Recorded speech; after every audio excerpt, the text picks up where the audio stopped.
How we doing again tonight, guys? This is Frank. This is the House of Orange Sports Channel coming at you. Tennessee gets out tonight. Really good win.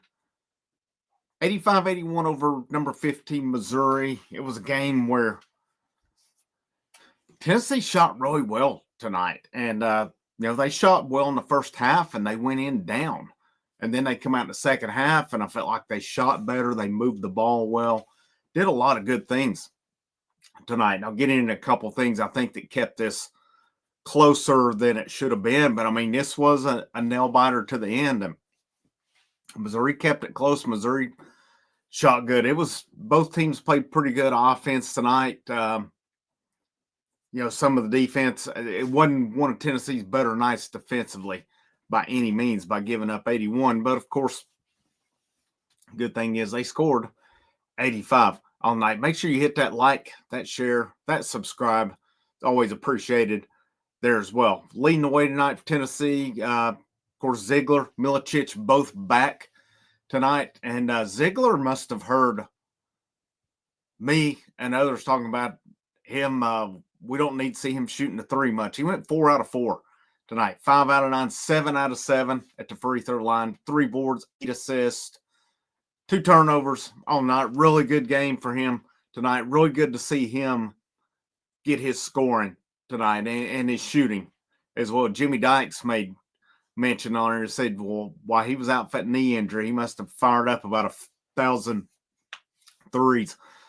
Whether he did or not, still, it was a major difference in the fact when he hit the one early, and that really set the tone for him tonight. Milicic, of course, was out with the flu Saturday as well. He rebounded tonight with one of his best games of the year. 21 points, 10 boards, 5 assists on the night. Did have the 3 turnovers, but he was 2 out of 3 from 3-point, 3 out of 4 from the free throw line as well. Akpara, 12 and 6. Chaz went for 10 and 6 tonight. Chaz was a little more quiet tonight, only 3 out of 7, 2 out of 5 from 3-point range. Missouri did a pretty good job taking him out of it.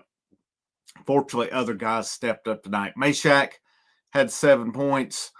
Boswell, 2 minutes, nothing. Dubar only played 3 minutes, and he was of 2 from the free throw line, had a rebound, 2 fouls, and a turnover in 3 minutes. They got him out and did not put him back in. Gainey tonight in 34 minutes went for 10 points, 4 boards, 3 assists. And then Cade Phillips in 13 minutes had 4 points, 4 boards on the night. Looking at the team comparisons on it, we're looking at it as well. Your plus minus, Lanier plus 10, Ziegler plus 8, Milicic plus 7, Meshack minus 7, Akpara plus 6, Boswell plus 4, Dubar minus 7 while he was in, Gainey plus 1, Cade Phillips minus 2. Most efficient, Igor had a massive efficient number, 36. Ziegler, 26. Akpara, 14. Chaz, 12 on the night. So looking at the split box, Tennessee really, there's one category and there's one that's not really mentioned that I want to look at. I'm curious to see if they've got it on here as well. Yes, they do. And this is going to be a big one here. And I don't think this one will surprise you as to why this ended up 85-81. 34-28, Missouri led at the half. Tennessee outscores Missouri 57-47 in second half. Tennessee on the night shot 50% from field goal, Missouri 42%. Tennessee shot 67% from 3-point range on the night. And if you hear something going, my dog's over here scratching his ear right now. But 10 out of 15 on the night, 67%. That is a great, great night shooting the basketball for a team who just 8 days ago was, 11 out of 44, 45, something like that. It was a rough night for them against Kentucky for sure. Missouri, 12 out of 30, 40% free throws. Missouri was 19 of 29. 66%, Tennessee 70%, 21 out 30. I would like to see that a bit better on the night as Dubar and Phillips both 0 for 2 each. Gainey 5 out of 8. He's normally a better free throw shooter than that Para 4 out of 5. That's a good night for him. Milicic 3 out of 4. I mentioned earlier Ziegler 7 out of 7. Here's one stat that kept it in. Tennessee had 11 turnovers and only forced 3 tonight. And they normally force double-digit turnovers. And the fact Missouri took really good care of the ball tonight. 8 points off of the turnovers for Missouri. Tennessee did win the rebounding battle 38-30. Bench points, Missouri 37-14. But Missouri played 13 guys tonight, opposed to Tennessee. I mean, Tennessee pretty much ran a 7-man unit. They played 9, but 2 of them only got 2 and 3 points respectively. On it, points in the paint, Tennessee dominated 34-18. Fast break points, Missouri 16-0. Tennessee had 8 blocks, Missouri none. Missouri had 8 steals, only 3 for Tennessee. Tennessee had 21 assists on the night, which tells me they were distributing the ball well. They were moving it really well. I thought the offense that's the best it's looked in the second half, possibly all year. Definitely in a minute, definitely in a while it was. Here's the other stat to me that kept this game closer than it was, and this should not surprise you on it. Layups. Tennessee was 7 out of 17 on layups tonight. I don't know how many easy layups they missed, but yeah, they need to shoot free throws. They need to practice layups too. This team does miss way too many layups. And to me, to be a top 5 team, that's inexcusable for that to happen. They were 3 out of 3 on dunks, but 7 out of 17 on layups. And I don't know how many of them just looked. I don't know.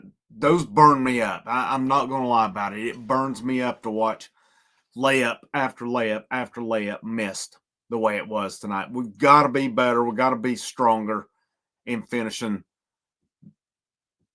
If Tennessee, if they even hit 80% of their layups, this is a double-digit game tonight. They don't even hit 50% of them. So they've got to fix that aspect, but regardless on that, 2 things you can take out of it: the missed layups and the turnovers.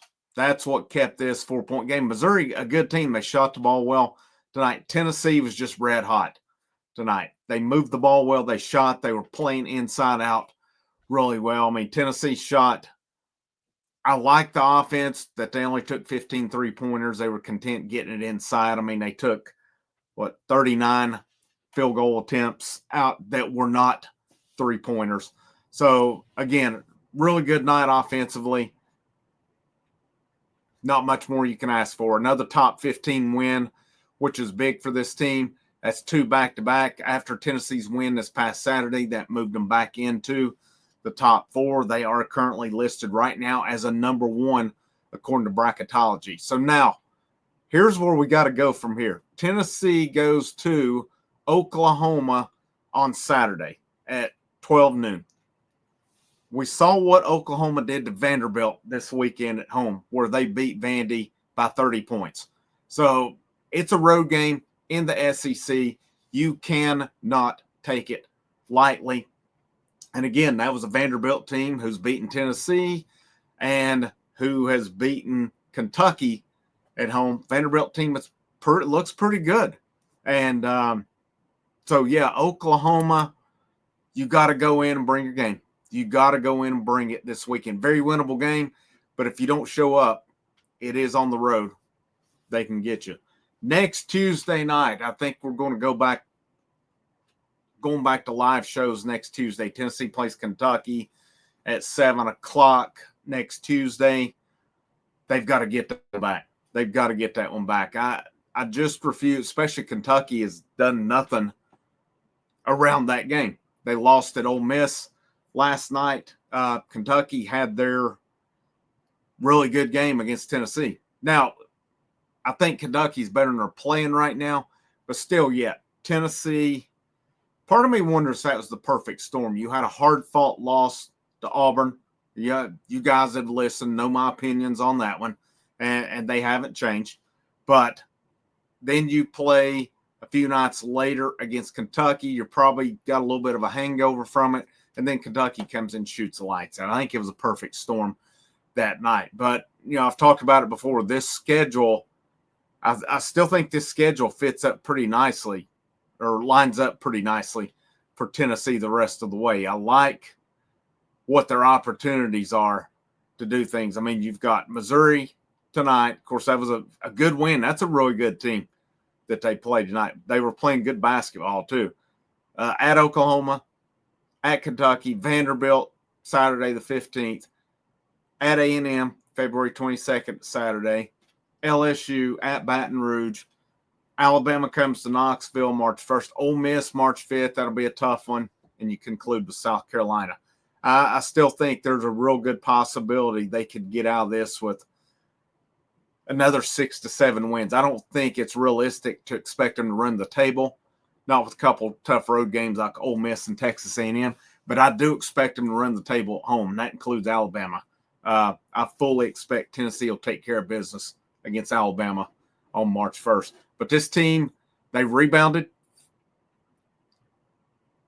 They're playing better basketball now.